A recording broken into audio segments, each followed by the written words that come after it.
different types of, oh, well, let me just ask, are you guys all okay? How are you? Because I'm very rude now. I'm just running off. Are you all good, doing good?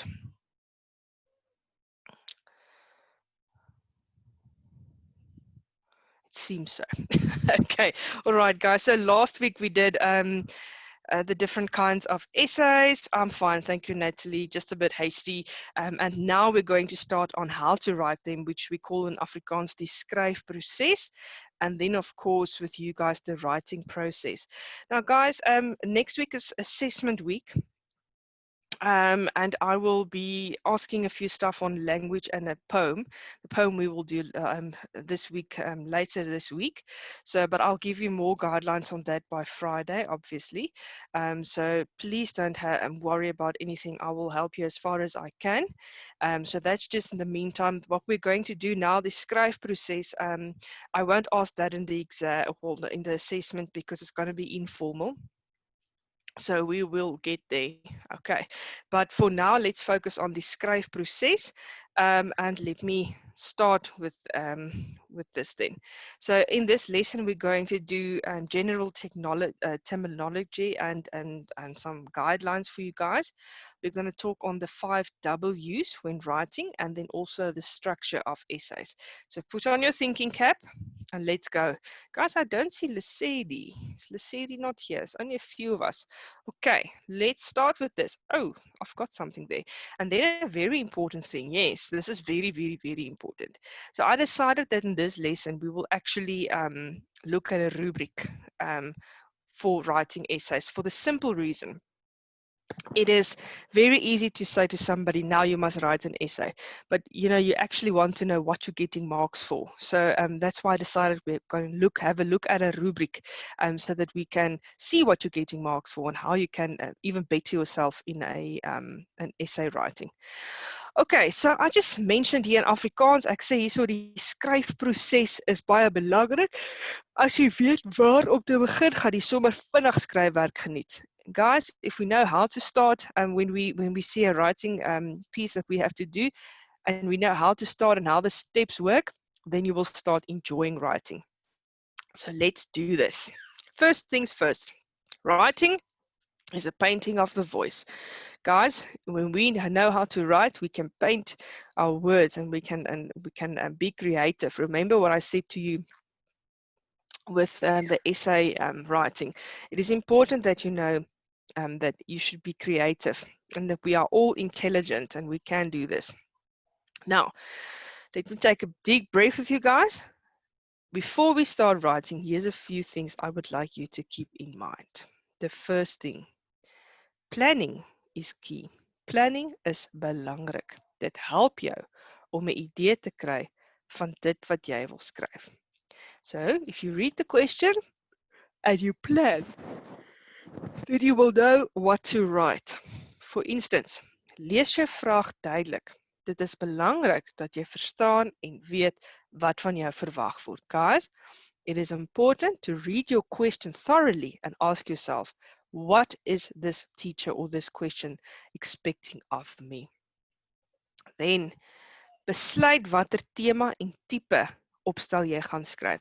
So now that you've read your question, and then you must decide on the topic that you're going to write about. And if it doesn't say that you must write a specific essay, such as narrative or descriptive, then you choose. I'm choosing this topic and I'm writing a narrative essay, for instance. And then in English, I've just put in for you, you must look at the theme and the type of essay. Now, jy moet besluit vir wie jy skryf en wat die doel van die teks is. Skryf jy vir tieners of vir ouer mense? Vir avontuurlustiges of skryf jy nuus? In other words, ask yourself, who is the target audience? Why are you writing this piece? What will the purpose be of this text? So guys, it's very important. Target audience, is it for teenagers or older people, for those who seek adventure, or is it a news type of thing that you are going to write? Target audience and purpose of text, very important. Guys, then, when you've chosen everything, you've read your question, now you're going to start planning. And the first step of planning is you do it by means of a mind map, a kopkaart, and I've written Mingmac there, sorry, it is mind map. which we call in Afrikaans 'n kopkaart, 'n spinnekop diagram, 'n spider chart, of kolpunte, which is bullets. So, sorry for that. So then you actually start by planning it by means of one of those things. Very important, guys. Dink aan hoe lank die skryfstuk moet wees. Now, as I said, I think maybe I said it to your class last week, but if not, I will then give it to you quickly. So I've been a teacher for 8 years now, and I taught home language. And the grade 12s, for instance, whom I taught, must write essays of about 450 words, which is a lot of words. So if you get an exam or a test, then usually they will tell you the word count of the essay you must write. So must it be 200 or 250? I'm not sure what it is for grade 8s at this stage in Afrikaans fall. But usually they will tell you what the length of the essay should be. So if they don't give it to you, then you must decide. But even if they give it to you, you must decide how many paragraphs, for instance, you might have. And therefore we use also when we plan what we call the 5 W's and the H. And we're going to discuss this later in the lesson. Okay, so quickly take a picture of that, and then we'll go on to the next one.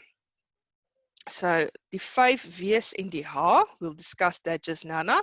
Ons bespreek hierdie later in die les. So quickly take a picture of this. This is important for you when it comes to planning.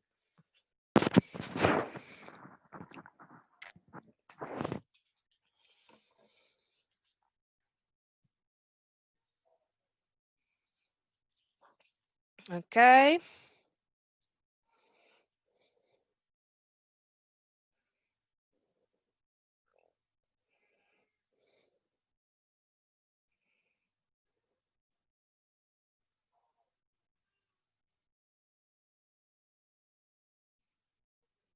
All right. So now that you've all taken a picture, I can go on. And I would love for you guys to take pictures, because when we get to the planning part later, we're going to have a look at this again. Okay. When you write an essay, here's a few stuff that you must remember to do.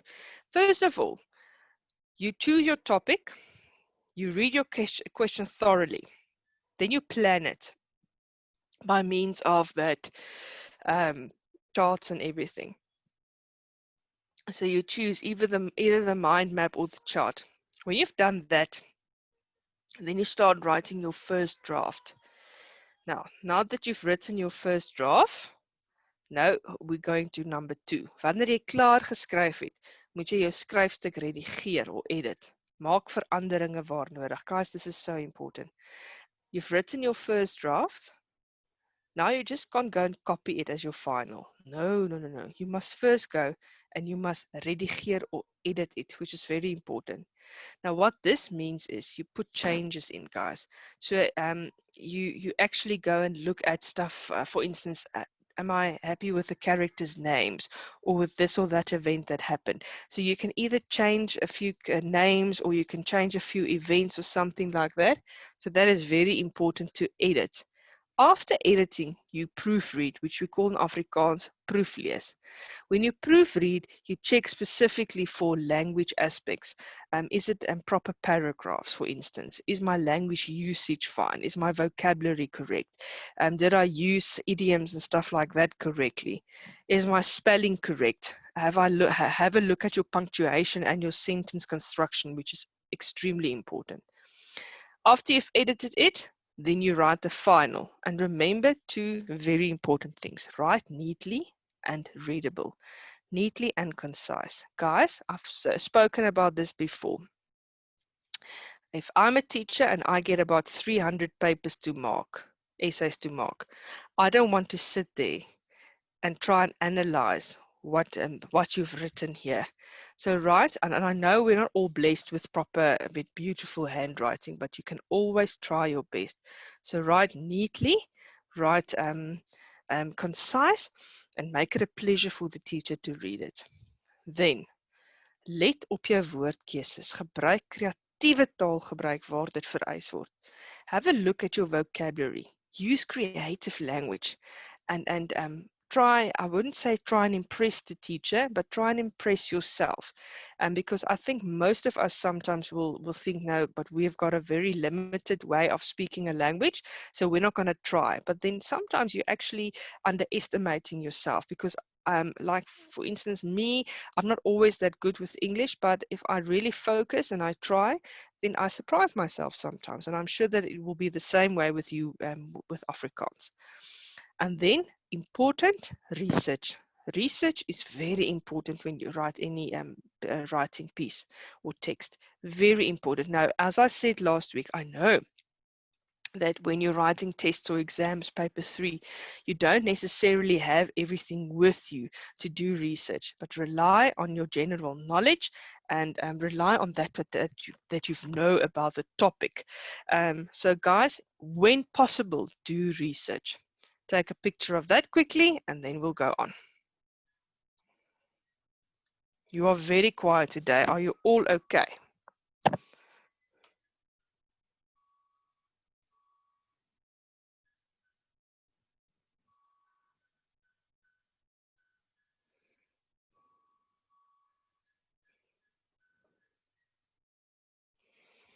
All right, so let's go on.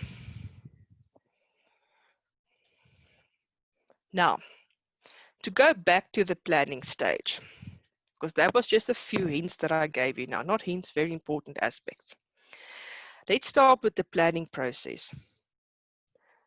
I've got a few ways here that I've been taught in the past how to plan for an essay. And the first one is the 5 W's and the H. It's very, very easy. Firstly, you decide who or wie is in your story.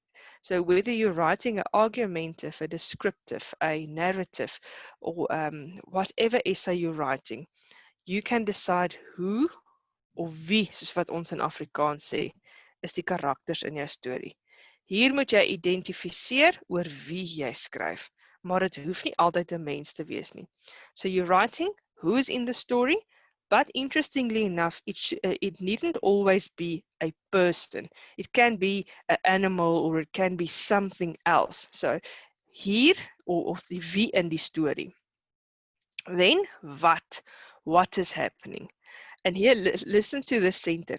Wat het die wie gedoen? What did the who do or saw in the or encountered? Wat gaan gebeur? So here in this bullet point, you can write what happens in the story. Who, or what did the who encounter? And what happened? That's your second W. The third W, waar. Where did this happen? Did it happen in a city or a town, on the moon, in your house? Where did it happen? So op watter plek het die gebeure plaasgevind? Then we go to waarom. Why did this thing happen? Wat is die rede of die doel waarom jy die teks skryf? What's the reason for you writing the text? Is it to satisfy some nosiness that maybe somebody have, curiosity? Is it to give information? Is it a newsworthy thing? So why are you writing the text? And listen to the difference here. The next one is hoekom. We're not asking why did it happen. Why did they writing the text? We're asking why did the events take place? So hoekom het dit plaasgevind? Why did the encounters or events take place? I'm going back to the previous slide. Please take a picture of this quickly and then I'll go to the next one as well.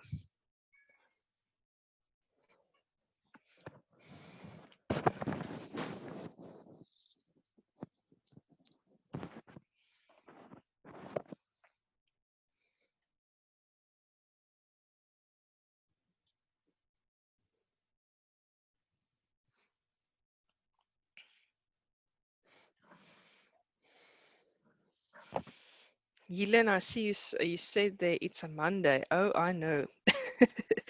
Okay, so then take your picture there of the last, well, the H. Waarom het die gebeure plaasgevind? Why did the encounters or events take place, which is very important. And then we'll go on to the next.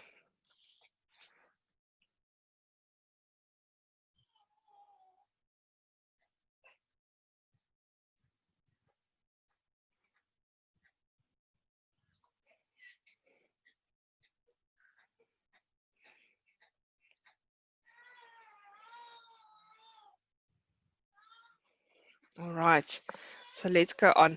And this is something that you can plan by means of a kop card, in other words, a mind map or a spider chart or bullet points. So there you have it. Now, after we've planned, I said most, then we're writing and I read the question and so on, and then we plan, then we look at the structure of an essay. The first thing is, and I didn't write it here, but I would like you to write it down yourself. The first thing is, write a title. And do not take, listen to what I'm saying, do not take the question as your title. No, you write your own title, which is very important. It's part of the creative process. Ons focus in hierdie les net op opstelle. So as I said before, we're only focusing for this purpose of this les on essays. And later this year, we'll look at the other type of text that we're getting, like letters and so on. An important aspect, any essay, any written piece must be structured. Guys, it's very important. You don't want your reader to struggle to understand what you're writing. Remember your title and remember paragraphs. Oh, guys, please, paragraphs is important. In the past, I've encountered many and read many essays, and I had a few essays which really shocked me. It was one big paragraph, no other paragraphs, no punctuation. So it was one very long sentence, and it is really, really tiring to read such an essay. Please remember to write in paragraphs. All right, then. Okay, you can take a picture of that quickly, then I'll go on. Very important then again, a structured essay with a title written in paragraphs. And we'll explain all the different types of paragraphs now. The first one is your inleiding or your introduction. Dit is die belangrikste deel van die opstel. Dit moet die leser se aandag trek. Most important part of the essay, and it must grab the reader's attention. Guys, remember what I said last week again. You are winning, or you will win your reader the moment you write a very nice introduction. If I read the title and I think it's good, then I'm already intrigued. But if I read a proper introduction, then immediately I'm interested and I want to know more and I want to read more. Die norm is dat die inleiding nie langer as 5 sinne behoort te wees nie. It should not be more than 5 sentences. Guys, sorry for that typo again there. So your introduction should not be more than 5 sentences. If it's too long, then people start telling the story in the introduction, which is wrong. You want it short and sweet. That's what I always say. Please, guys, pay attention. Never ever start an essay with eendig lank gelede, or the words ek, toe, en, or the phrase ek wil julle graag vertel. That is wrong. Do not start essays like that. Please, you're not writing a fairy tale or anything. You are writing a proper essay. Take a picture, please.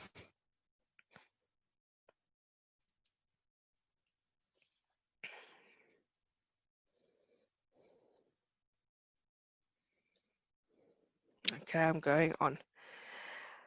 Now that you've written your introduction, we go to the body of the essay. And a key thing to remember here, een idee per paragraaf. One idea per paragraph. Elke paragraaf het 'n hoofgedagte en dan gedagtes of idees wat die hoofgedagte ondersteun. Guys, important. Each paragraph has a main idea and then thoughts or ideas that support the main idea. Listen to what I said there. So you must have stuff that support the main idea.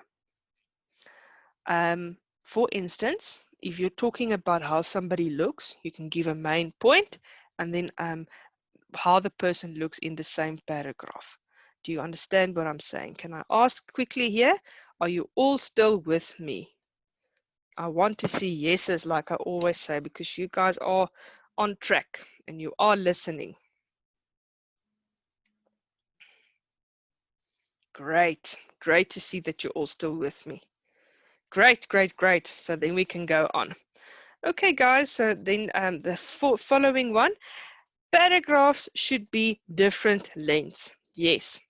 Paragrawe moet verskillende lengtes wees. If I look at an essay and I see 5-line paragraphs, all of them or so on, then I'm already getting bored. So please, different lengths. A paragraph can be 1 sentence or 2 sentences. That's totally possible. But remember different lengths because it always also plays with the reader's eyes.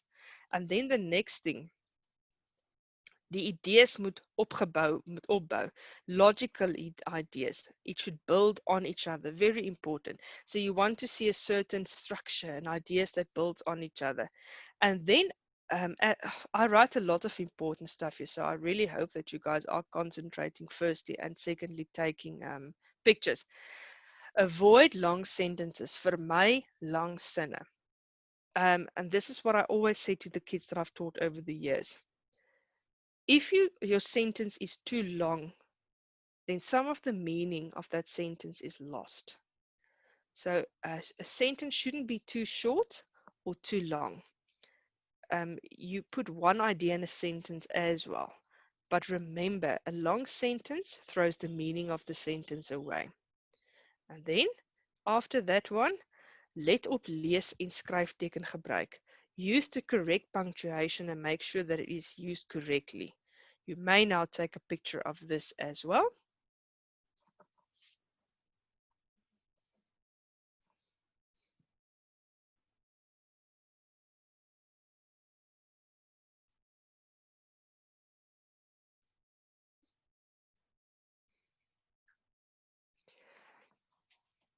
Okay. After you've written the essay now, you've written your title, your introduction, you've written the body of the essay. Now you're going to write the closing paragraph, or as we say, the slot. First of all, also attention grabbing. You want to grab the reader's attention. Jy wil die leser se aandag trek. It is there to summarize die samevatting van idees, which means you look at your introduction and you look at the body and what you've written in the essay and you sort of bring everything together. And then an important aspect, moet nie nuwe inligting in die paragraaf sit nie. No new information should be given in the slot or closing paragraph. We don't want to learn something new in the slot. We want to see that everything comes together.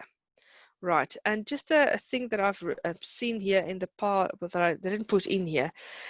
Most of the time, especially in academic essays, your introduction and your closing paragraph almost looks the same. The one is just written in the slot paragraph is almost just written in a way that things that already happened or taken place. So no new information, and the introduction and summary works together. Then in this bron here, I got this picture from the studiegids vir die skryf van opstel en transaksionele tekste.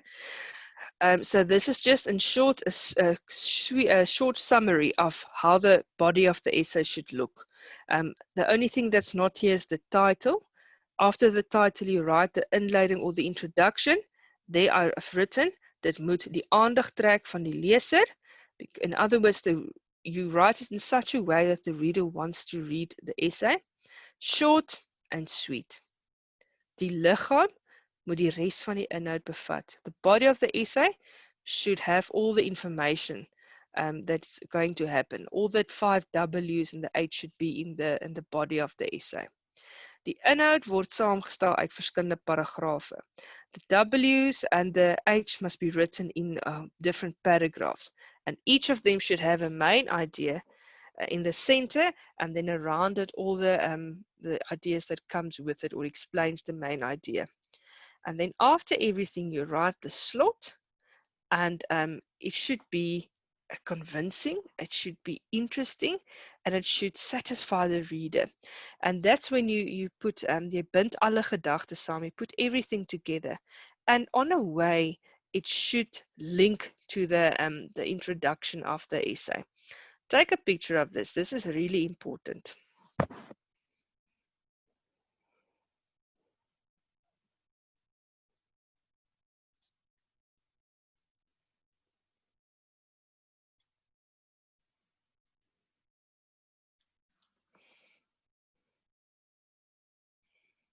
Okay, and we're going on.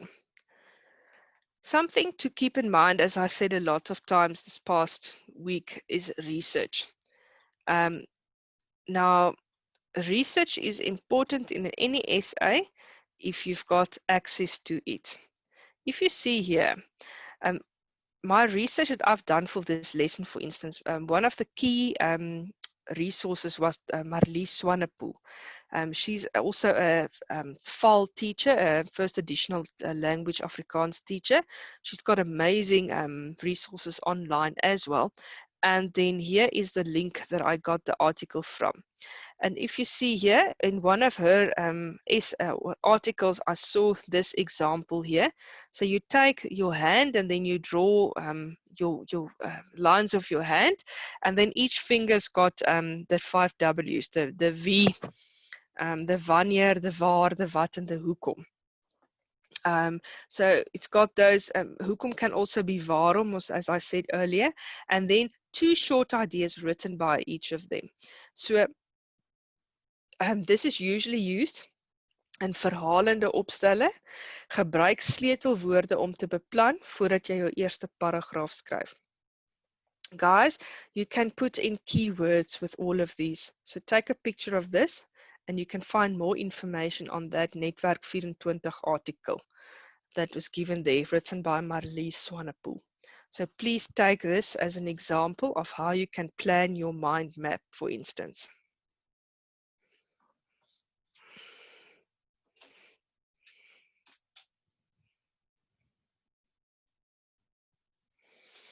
Right, after you've taken the picture, let's quickly go on to the next one. This is now something the next one is something very interesting to me.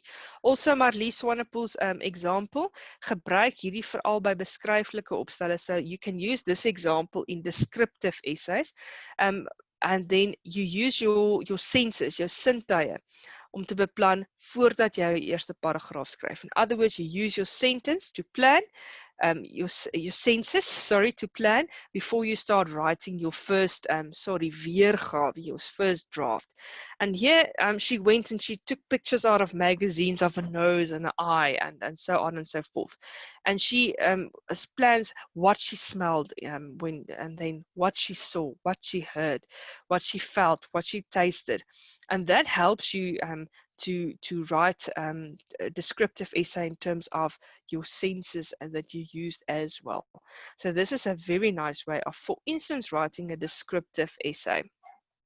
You can use it for others, other essays as well. But yeah, use creative matters, guys, like drawing pictures or pasting pictures from magazines or something like that. Enjoy essay writing. Okay, take a picture.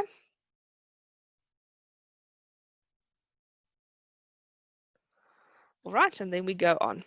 Now, this is very important. Now I want you all to listen to me.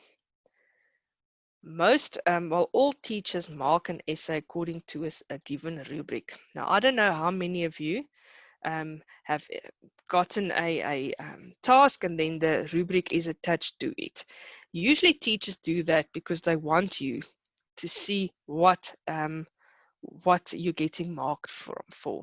So for instance, there's 3 categories. They call it inhoud en beplanning, which is your content and planning, taal, style and redigering. So here they look at language aspects and the style you've written and have proofread everything. And then the structure, the structuur. The first one, inhoud en beplanning, counts 32 marks. Then taal and style and redigering, 12 marks. And then 6 marks for structure. Now, I think some of you are thinking, then it's not that bad if I use the wrong structure. No, it is. It is wrong if you use the wrong structure. You don't want to get a 0 there. And most of the time, this 6 marks actually makes a huge difference. So, I'm not going to go through every little block here, but I'm going to go through the very last one and the very first one, which is a very interesting one to look at. Note that there's 7 codes given here. The first code means it's terrible. You didn't achieve what you had to achieve, and that's usually when you get 0 to 29% for the entire essay.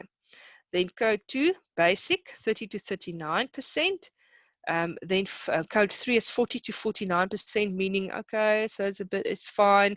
50 to 59 is code 4, which means okay, you've done enough. Code 5, 60 to 69%, which means okay, so it's good. Then 70 to 79% means good, and as well, you've done more than the rest. And then 8 minted fantastic is 80 to 100%.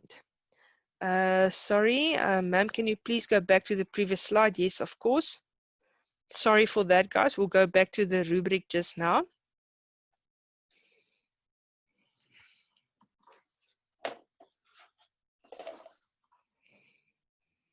Okay, guys, I see we've only got 5 minutes left.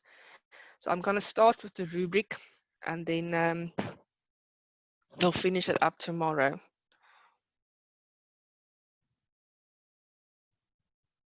Okay, so let's go on then to the rubric. Right, so important, and I want you to focus now. When you write an essay and you have the privilege of seeing your rubric, have a look at it before you start writing your essay.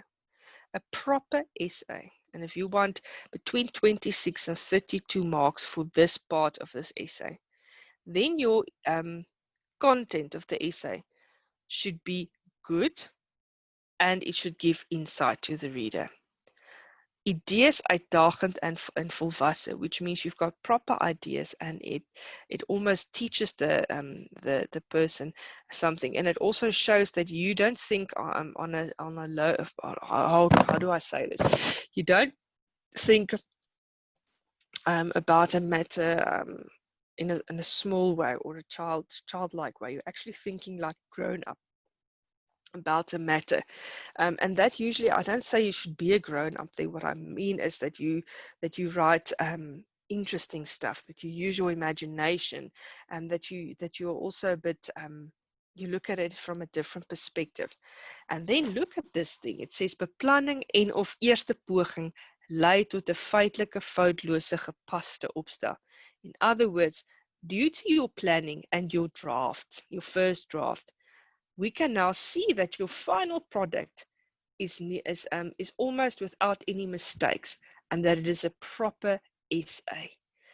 Look at the last one here. If you at all get 0 to 9.5 out of 32, that means 0 to 29% out of 32. Then, in other words, your essay doesn't flow.